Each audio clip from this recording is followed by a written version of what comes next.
Welcome to Blizzard Fire. We hope this video helps fire up your solution. In this video, I will explain how to make waffles without a waffle maker.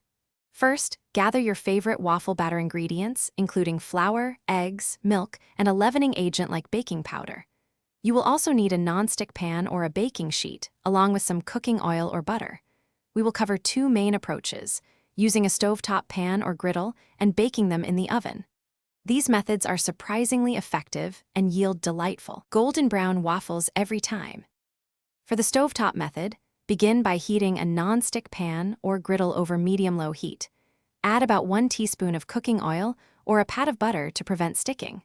Pour approximately 1/4 cup of your prepared waffle batter onto the hot surface for each waffle, gently spreading it into a circular shape.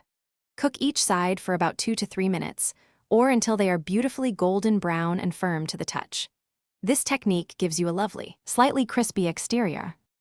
If you prefer oven baking, preheat your oven to 375 degrees Fahrenheit, which is about 190 degrees Celsius.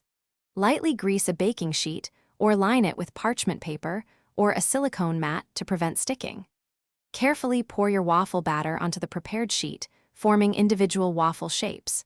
Bake for approximately 10 to 15 minutes, or until the waffles are puffed up and have a beautiful golden brown color. This method is great for making several waffles simultaneously. Here are some extra tips for perfect waffles. Ensure your batter isn't too thick. If it seems dense, add an extra tablespoon or 2 of milk for a pourable consistency. For the best experience, serve your freshly made waffles immediately with your favorite toppings.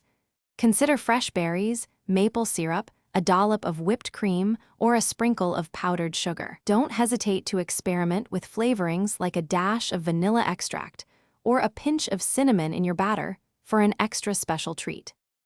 Thanks for watching. If you found this helpful, don't forget to like and subscribe.